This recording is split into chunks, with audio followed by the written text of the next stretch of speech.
Sir नमस्कार, आदाब, सत श्री अकाल। स्वागत करते हैं आपको प्लस 24/7 में। तो जैसा नया एजुकेशन पॉलिसी आया उसके तहत बहुत सारी चीज़ें चेंज हो गई हैं। तो 2030 तक बंद हो जाएगी 2 वर्ष वाली बीएड। तो क्या 4 वर्ष वाला होगा चालू? तो 4 वर्ष वाला जी हाँ चालू होगा।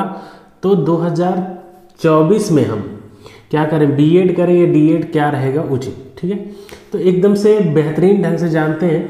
क्योंकि न्यू एजुकेशन पॉलिसी में टीचर को भी ये बोला गया है कि वो बहुत अच्छे से स्टैंडर्डलाइज टीचर बने। ठीक है, इसलिए उनकी क्वालिफिकेशन बहुत अच्छा हो, उनका क्वालिटी ऑफ कंटेंट बहुत अच्छा हो। तो अप्रोच टू टीचर एजुकेशन में क्या रहेगा, recognising that the teacher will require training in high quality content as well as pedagogy. Teacher education will gradually be moved by 2030 into multidisciplinary college and university. As college university move towards becoming multidisciplinary, they will also aim to house outstanding education department that offer B.Ed, M.Ed and PhD degree education. तो यदि बात करूं कि ये क्या बोला है इसमें, तो यह मानती हुई कि शिक्षकों को उच्च गुणवत्ता वाली सामग्री के साथ साथ शिक्षा शास्त्र में प्रशिक्षण की आवश्यकता होगी।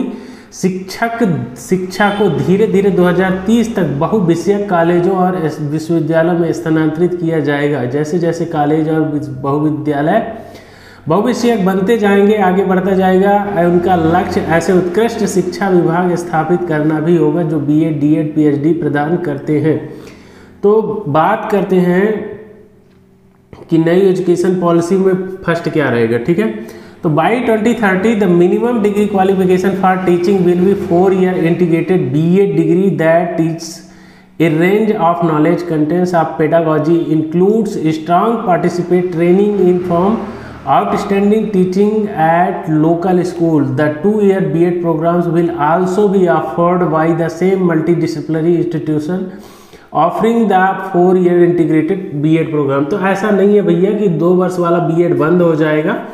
ठीक है, वो जहाँ 4 वर्ष वाली बीएड प्रोग्राम चलाई जाएगी जिस कॉलेज या यूनिवर्सिटी में, उसी के पैरेलल 2 वर्ष वाली बीएड भी जारी रहेगी। लेकिन इसमें यह है कि जैसे आप यदि बीए कर रहे हो तो बीए बीएड इकट्ठा होगा।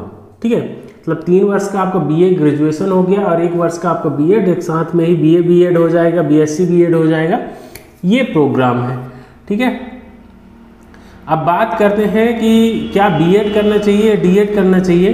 तो बीएड के लिए यदि मैं कुछ क्राइटेरिया उनके बारे में यदि अपन कुछ एक्सप्लेन करें तो जैसे एलिजिबिलिटी ग्रेजुएशन विथ 50 एंड या 5% मतलब आगे पीछे। ठीक है, पीडब्ल्यूडी बेंच जो 55%, मतलब कितना होना चाहिए आपका ग्रेजुएशन में, कम से कम 50 या 55% हो रिजल्ट हो बीएड के लिए। ठीक है, और यदि बात करें इसका प्राइवेट कॉलेज में फीस कितनी होती है तो लगभग 50,000 प्राइवेट कॉलेज में इसकी फीस की बात किया जाए तो ये होगी लगभग 51,250 रुपये तक। ठीक है, और यदि गवर्नमेंट कॉलेज में बात किया जाए तो 15,000 से 12,000 तक लगभग 1 वर्ष का बीएड प्रोग्राम में लग जाएगा। ठीक है, 2 ईयर का होता है ये। अब इसमें 4 सेमेस्टर कर दिए गए हैं। सब्जेक्ट कॉम्बिनेशन यदि बात किया जाए तो बिल्कुल होता है, कोई दिक्कत नहीं। एडमिशन की प्रोसेस क्या होती है, तो पहले आपको एंट्रेंस एग्जाम देना पड़ेगा, उसके बाद आपका मेरिट बेस से काउंसलिंग होगी और काउंसलिंग के बाद आपको कॉलेज अलॉट किए जाएंगे। कॉलेज के बारे में भी बात करेंगे कि आपको कौन कौन सी कॉलेज मिल सकती है। वैकेंसी आप किन वैकेंसियों में, जैसे पहले क्या होता था डायरेक्ट सुपर टेट होता था टीचर के लिए। ठीक है, अब वो नहीं है। अब आपको पहले क्या देना पड़ेगा, सीटेट देना पड़ेगा, जिसमें केंद्रीय विद्यालय में आप टीचर बन सकते हैं। इसी तरह से आप हर राज्य में अलग टेट की एग्जाम होती है जो प्रारंभिक परीक्षा होती है। जैसे यूपी टेट उत्तर प्रदेश में, बी टेट हो गया। ठीक है, एचपी टेट हरियाणा का हो गया। फिर इसके बाद आप सुपर टेट देंगे। सुपर टेट माने मेंस परीक्षा, प्री मेंस। ठीक है, जैसे एमपी में आप दे रहे हैं तो एमपी टेट होता है। फिर इसके बाद एमपी का सुपर टेट होगा, मेंस परीक्षा। इसको आप बीएड कब कर सकते हो, यदि आप पीएचडी की हो, आपकी पीजीटी कंप्लीट है तब भी कर सकते हो, टीजीटी में भी कर सकते हो। ठीक है, इसके अलावा आप इसमें पोस्ट ग्रेजुएशन टीचर बन सकते हो। ये टीजीटी के लिए भी आप एलिजिबल रहोगे। स्कूल असिस्टेंट आप बन सकते हो। ईएमआरएस में आप डाल सकते हो फॉर्म। ठीक है, टीजीटी के लिए आप अप्लाई कर सकते हो। DSSB के लिए अप्लाई कर सकते हो। मध्य प्रदेश के लिए अप्लाई कर सकते हो। लेकिन ध्यान देना अभी जैसे कुछ वर्ष पहले जो है तो ये जो है प्राथमिक में भी मान्य था, पीआरटी में भी आप बीएड वाले स्टूडेंट बड़े आराम से पार्टिसिपेट कर लेते थे, लेकिन अब सुप्रीम कोर्ट के फैसले के अनुसार आप जो है तो पीआरटी में बिल्कुल भी एलिजिबल नहीं है, आप ओनली टीजीटी और पीजीटी के लिए ही एलिजिबल हैं। यदि बात करें भैया कॉलेज कहाँ कहाँ अलाट हो सकता है, तो बीएड के लिए टोटल नंबर ऑफ सीट्स की यदि बात करें, ठीक है, तो गवर्नमेंट कॉलेज लगभग नंबर ऑफ कॉलेज 110, ठीक है, और यदि नंबर ऑफ सीट्स की बात करें तो 10,000, प्राइवेट कॉलेज 2100 है और 1,86,000, और टोटल नंबर ऑफ सीट्स की यदि बात करें तो 2210 कॉलेज हो गए, जिसमें 1,96,000 समथिंग क्या हो गया, कैपेसिटी हो गया। अब अपन बात करते हैं कि डीएलएड के बारे में, डीएलएड में क्या होगा, फिर इसके बाद आते हैं एक्सप्लेन से कि क्या करना चाहिए, बीएड करना चाहिए, बीटीसी या डीएलएड करना चाहिए, ठीक है। तो डीएलएड की यदि बात करें, डीएड की बात करें तो एलिजिबिलिटी इसमें आपको ग्रेजुएशन है तो ठीक है, ग्रेजुएशन नहीं है तो आप 12वीं बेस से भी कर सकते हैं, इसमें वही लगभग 50 और 45% आपका रिजल्ट होना चाहिए 12वीं में, ठीक है, एक ग्रेजुएशन में।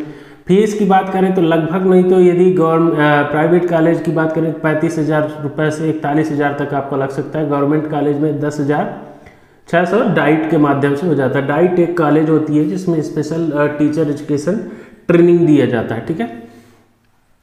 यदि आपको बात करें तो ईयर ड्यूरेशन लगभग इसका जो है तो 4 सेमेस्टर का होता है, वही 2 वर्ष का होता है, ठीक है, और सब्जेक्ट कॉम्बिनेशन इसमें नहीं रहता है, इसमें कोई दिक्कत नहीं है। Vacancy more then in BEd PRT, आप पीआरटी टीचर बन सकते हैं, इसके अलावा टीजीटी टीचर भी बन सकते हैं, कोई दिक्कत नहीं है, ठीक है, मतलब आप प्राथमिक पढ़ाएंगे या कि फिर मिडिल स्तर तक के आप टीचर बन सकते हैं, ठीक है। और इस तरह से आप यदि इसमें कहा जाए तो डीएड में बहुत ज़्यादा वैकेंसियाँ भी आती हैं चूँकि पीआरटी टीचर के लिए। एडमिशन इसमें भी मेरिट बेस से होती है, कॉलेज सीट इसमें भी आपको काफ़ी मिल जाएंगे, लगभग 2,30,850 सीट आपको अलाट हो जाएंगे, ठीक है। तो कॉलेज को लेकर के बहुत ज़्यादा इशू नहीं है। यदि बात करें सब्जेक्ट कॉम्बिनेशन की तो जैसे साइंस के साथ लैंग्वेज रहेगा, फिजिकल साइंस के साथ लाइफ साइंस का कॉम्बिनेशन मिल जाता है, फिजिकल साइंस के साथ मैथ का भी कॉम्बिनेशन मिल जाएगा, कंप्यूटर एजुकेशन के साथ मैथ का कॉम्बिनेशन आपको देखने को मिल जाएगा, कंप्यूटर एजुकेशन के साथ लैंग्वेज का कॉम्बिनेशन देखने को मिल जाएगा, कॉमर्स के साथ इकोनॉमिक्स का भी कॉम्बिनेशन आपको देखने को मिल जाएगा, सोशल स्टडी के साथ लैंग्वेज का कॉम्बिनेशन, इकोनॉमिक्स के साथ मैथ का कॉम्बिनेशन, फाइन आर्ट के साथ लैंग्वेज का कॉम्बिनेशन देखने को मिल जाएगा, म्यूजिक के साथ लैंग्वेज का मिल जाएगा, कंप्यूटर साइंस और जूलॉजी का इसी तरह से मिल जाएगा, केमिस्ट्री के साथ बायोलॉजी, ज्योग्राफी, फिजिक्स और कंप्यूटर साइंस का भी आपको मिल जाएगा कॉम्बिनेशन, ठीक है। ज्योग्राफी के साथ जूलॉजी, मैथमेटिक्स, फिजिक्स, बायोलॉजी और कंप्यूटर का भी आपको कॉम्बिनेशन देखने को मिल जाएगा। जूलॉजी के साथ ज्योग्राफी, मैथमेटिक्स, बायोलॉजी और कंप्यूटर साइंस का मिल जाएगा, मैथमेटिक्स के साथ बायोलॉजी, केमिस्ट्री, ज्योग्राफी और जियोलॉजी फिजिक्स का मिल जाएगा, फिजिक्स के साथ biology, chemistry, geology, mathematics other groups का मिल जाएगा, कंप्यूटर साइंस के साथ मैथमेटिक्स, जियोलॉजी, बायोलॉजी और केमिस्ट्री, इनका आपको क्या है कॉम्बिनेशन देखने को मिल जाएगा। अब आते हैं मेन मुद्दा पर कि क्यों करें बीएड या कि क्या करें डीएड, ठीक है। तो पहले यदि बात करूं यार सब्जेक्ट, यदि 2014 से पहले की बात आप करेंगे तो आपका बीएड 1 वर्षीय प्रोग्राम हुआ करता था, ठीक है। अब सीडीपी को और ज़्यादा इन्हेंस्ड करने के लिए चाइल्ड डेवलपमेंट प्रोग्रेस, क्योंकि बहुत ही अच्छा करिकुलम है बीएड के अंतर्गत जो प्रशिक्षण देता है, तो उसको और ज़्यादा इन्हेंस करने के लिए 2014 के बाद बीएड प्रोग्राम जो है 2 वर्ष का हो गया। इसके बाद यदि आप अब इसके बाद न्यू एजुकेशन पॉलिसी के तहत करेंगे तो आपका 4 साल का बीएड होगा, लेकिन समझिए उसमें आपका सब्जेक्ट कॉम्बिनेशन भी होगा जिससे कोई दिक्कत ना होगी, ठीक है। आपका वो बीए बीएड या बीएससी बीएड कहलाएगा, मतलब जो आप एमए के बाद यदि 2 वर्ष का करते थे कि बीएससी के बाद 2 वर्ष का बीएड करते थे तो आपको क्या हुआ 3 वर्ष का ग्रेजुएशन हुआ और इसके साथ 2 वर्ष का बीएड ने 5 साल हो गया, लेकिन अब आपको 4 साल में ही बीएड की डिग्री मिल जाएगी, ठीक है।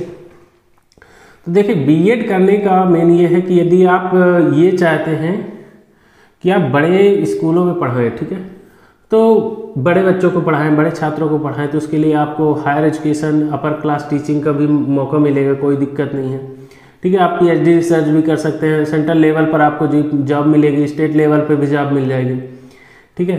तो ये एक उपलब्धि रहता है। और ख़ास तौर पर यदि आप टीचिंग में अपना करियर बनाना चाहते हैं तो आप B.Ed करके और आप प्राइवेट भी टीचिंग कर सकते हैं, ठीक है। आपका स्वयं का इंस्टीट्यूशन खोल सकते हैं, कोई दिक्कत नहीं। लेकिन यदि आप हायर मतलब बड़े बच्चों को पढ़ाना चाहते हैं, उसमें आपका ज़्यादा इंटरेस्ट है, तो B.Ed आपके लिए सुटेबल है यदि आप टीचिंग में करियर अच्छे से बनाना चाहते हैं। क्यों करें BTC की यदि बात करूँ तो 2023-24 में जैसे प्राइमरी टीचिंग में सबसे ज़्यादा पोस्ट आती है, PRT के लिए सबसे ज़्यादा भयानक सीटें आती है। तो यदि आपको ये है कि आपको अभी अपना जॉब सिक्योर मतलब किसी कदर से आपको स्टेबल होना है, इसके बाद और तो आपको तैयारी करनी है, तो आपको ज़्यादा अच्छा रहेगा कि आप D.Ed कर लें। D.Ed करने के बाद आप प्राइमरी में कहीं भी टीचिंग का पोस्ट कर सकते हैं और इसके साथ ही आप पैरेलली अपनी तैयारी भी कर सकते हैं कंपटीशन का, जो बहुत बेहतरीन होगा। तो उसके लिए आप D.Ed कर सकते हैं। तो D.Ed में आपको प्राइमरी टीचिंग का मौका मिलेगा। फाइनेंशियल इशू यदि आपका अच्छा नहीं, फाइनेंशियल कंडीशन आपका अच्छा नहीं है, तो आप D.Ed कर सकते हैं, आपको जॉब जल्दी मिल सकती है इसकी अपेक्षा। टाइम नहीं है तो उसके लिए भी आपको बेटर रहेगा, जॉब सिक्योरिटी रहती है आपकी, ठीक है। और बहुत ज़्यादा वैकेंसी आती है, मोर देन वैकेंसी होती है। तो ये सब रहा कि भाई आपको क्या करना चाहिए, B.Ed करना चाहिए या BTC करना चाहिए, D.Ed करना चाहिए, इसके बारे में विस्तार से, ठीक है। अब इसके बाद आपको इसमें क्या समझ में आता है, क्या B.Ed जो पुरानी नियम चल रही थी वही ठीक है या कि इसमें कोई चेंज होना चाहिए, तो आप कमेंट बॉक्स में ज़रूर लिखिएगा, ठीक है। और कमेंट बॉक्स में लिखिएगा, इसके साथ ही मैं आपको जो अपनी डिस्क्रिप्शन बॉक्स है उसमें टेलीग्राम का चैनल भी लिंक कर रहा हूँ, तो उसे आप जाकर के टेलीग्राम चैनल में ज्वाइन हो सकते हैं। इसके साथ ही यदि आपकी कोई क्वेरी है तो आप उसमें लिख सकते हैं, आपको उसमें मेरे से डायरेक्ट बात भी कर सकते हैं टेलीग्राम के थ्रू। तो भाई साहब, अब थोड़ा आते हैं मुद्दे की बात यार। यदि आपको ये पसंद आया हो, अपने चैनल को सपोर्ट करने के लिए लाइक शेयर सब्सक्राइब जरूर करिए। फिलहाल मिलेंगे नेक्स्ट वीडियो में, तब तक के लिए थैंक यू, जय हिंद, धन्यवाद। आपका दिन शुभ रहे। Wish you best of luck.